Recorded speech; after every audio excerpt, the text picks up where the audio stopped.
very important as well to make mention of the NRLW Grand Final. That's actually being held on Sunday, which is why we haven't been previewing it today, between the Dragons and the Roosters up at Redcliffe. Up at Redcliffe, yeah, and you'll have full coverage of that on Monday and all of the wash up from that. All right, thank you very much, Tony. There's one thing we've learned about Charles, is don't mess with him. Yeah, I didn't even mess with him. No, you didn't even. Just very, very, very polite question. I thought my manner was quite nice. It was. Got driven by. Yeah, he is dry. All right, let's check in with Michael, because Michael, we're wrapping up a week of you being on the road. You've been from northern New South Wales, travelled through all of those flood-prone areas, or flooded areas, I should say, to coal country. You've ended up in Sydney.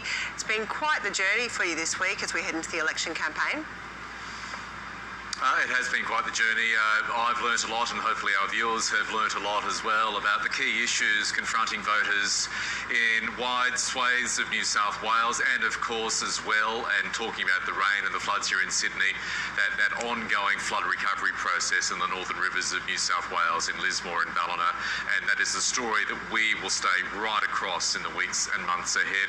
It's been a great week. Thank you for all the correspondence, but I think my favourite bit of correspondence is coming just this morning from Bronwyn Saunders. It is a drawing by her 10-year-old daughter Xanthi of me outside in the harbour here in front of the Harbour Bridge. And I think Xanthi has got a very special talent. The likeness is just brilliant in my personal opinion. She's got the hairline, right? Yeah, and I think it's great. It's it's a tall, dashing reporter doing his thing in front of the Harbour Bridge. Young, no wrinkles. It's fantastic. So Xanthi, if you're watching, or Bronwyn, your mum, keep them coming in. Oh, well done, Xanthi. Michael, it's been so great having you out there. I know we've had so many people writing into us saying just how much they've loved your reporting on the road this week, and highlighting those really important issues and areas as we go into this campaign. So I hope that you've got a bit of a relaxing weekend before you're back on Monday. Relaxing weekend, yes, and we've been talking about election date speculation. One date I can confirm is that I'll be back in the studio on Monday, so looking forward to seeing you all then. Have a great weekend, guys. Thanks, Michael. You have a great weekend too. What is in store for the weekend, actually, Nate? We've got more wet weather on the way. Actually, I'm keeping an eye on what's happening right now in terms of the flooding around Sydney. Wallacia Weir the waters have just been creeping up there, and it's now sitting just below the major flood level of 11 metres. The last report from the start of the hour, 10.6, but it looks like it's going to get to major flooding there.